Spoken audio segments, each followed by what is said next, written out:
morning. Actually, it's a good afternoon. Yesterday in the evening, it was a little bit of a crazy evening because I took Lillian out for a 3-mile walk.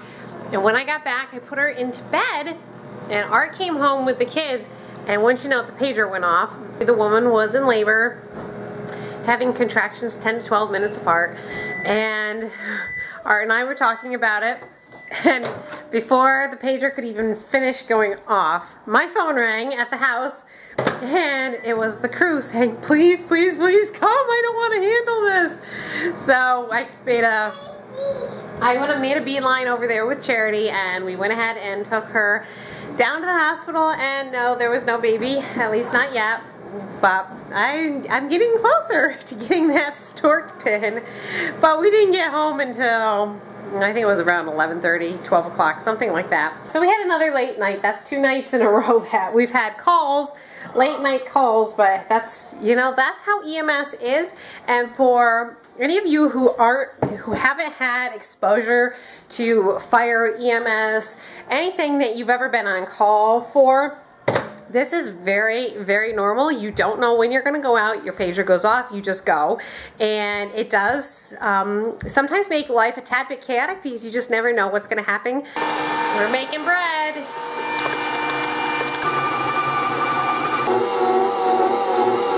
I got the bread finished, so we'll let it rise and then I'll bake it a little later. The plan for dinner tonight is baked ziti. I still need to actually make the baked ziti, but I have the bread at least part of the way done, and Lillian is off kilter. It's 2:15. Usually she's asleep right now, but she's kind of off kilter and she's just playing in the living room.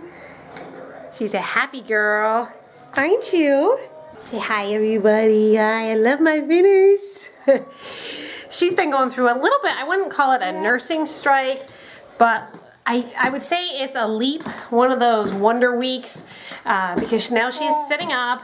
She's starting to babble and talk to us when we talk to her, and she's just doing a lot of different things, and at the same time she's sort of, I wouldn't say she's dropped off her nursings, but she doesn't want to nurse for very long at all. And I thought we were over it because when she was sick she was doing really well nursing, but we're back at, you know, at the most 2-3 minutes. Oftentimes it's like 10-15 seconds. It's not enough to keep everybody happy, right? Yes, I'm talking about you. So we're having to just sort of work through that, and I think it's because of this, the week of this, I guess you guys call it Wonder Weeks. She is almost 7.5 months old, and everything seemed to happen all at once, and I'm thinking she's just, you know, she's growing and exploring, and her brain is developing, right? So much to see, but you can't forget the milk. That makes you big and strong. Look at this. She's so cuddly. It's 3 o'clock, Lillian is sound asleep, which is great, and I'm gonna do my bread now. It rose very nicely. Let's see that there, and we're gonna get that going. The bread is ready to cook, and the ziti is all made and ready to go in the oven. I'm not gonna put that in until just before the bread comes out. The bread should take about 35-40 minutes, and just as that's finishing up, I'm gonna put the ziti in.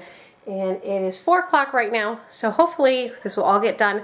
Tonight we have, Charity is meeting someone to introduce their dog to her. She's going to be doing some dog sitting for one day, and we've got to get that arranged tonight. And then while I'm doing that with Charity, Art is going to Civil Air Patrol with John and some of the other kiddos. So we're just kind of tag teaming it tonight. He's taking part, I'm taking part, and we're getting these things taken care of for the afternoon.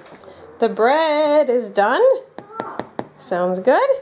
And the lasagna, or the ziti is cooking right now. And Art's gonna quick run to the post office. I've got some mail to send out. He's up. Say hi, everybody.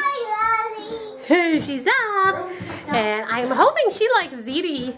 At my mom's house, she made, I'm trying to think, was it, oh, it was a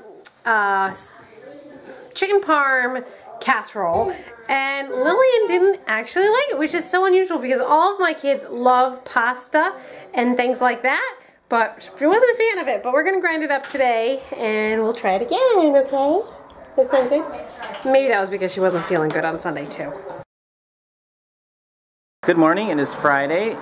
Janelle is headed right down the street. The ambulance just got a call and Janelle thought they might need help, so she's going to go check it out and see if they need help.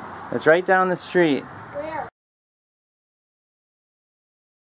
4 1/4 ounces of garlic. We still could pick more too. Yeah, that's a lot of garlic. It's not our best year, but it should be enough to get us through. I'm in the van with most of the kids right now. We're going to head to church because we are going to borrow a ladder. They have a big, tall step ladder, and we're going to borrow it so that we can climb up in the peach tree and get our peaches. I got the ladder all hooked up onto our canoe rack, and it also works for ladders, and that should be big enough to get our peaches in the upper reaches of the tree. I'm going to set up the ladder and see what I can find up there. It's the church's ladder. Right. And they let us borrow it. And while we were gone, Janelle and 2 kiddos and a friend went on a walk. So while we were walking, this lonely plant was on the side of the road with a free sign on it. And we were trying to identify what it was. I think it's an herb of some sort. But I thought we could put it by the chicken coop.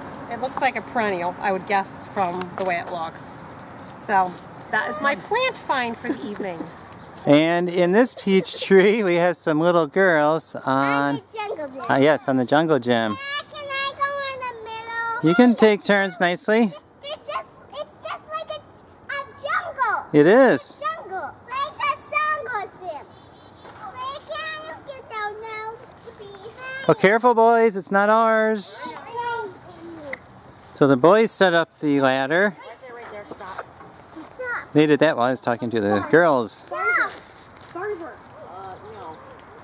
almost out of peaches on this one. I don't think we are. I see a lot of peaches in that tree. Daddy is going to pick peaches.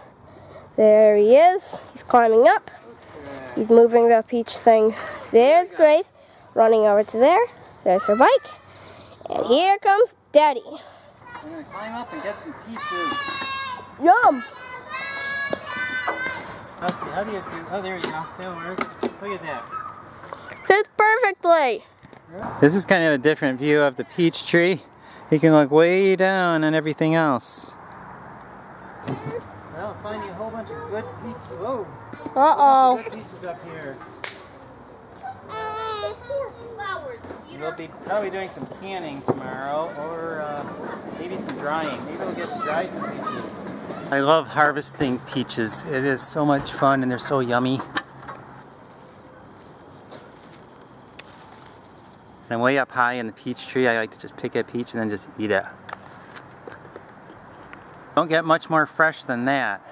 A lot of times people who, other than I don't like mosquitoes, a lot of times people who don't grow their own food ask us if it's worth all the effort. Well, financially probably not, but how many people get to go up in their own tree and climb up in the ladder and look down at all the stuff down there? Well, I like heights, a lot of people don't, but I do. And then they can just go and enjoy their own peach. Nothing's better, there's not much better than that.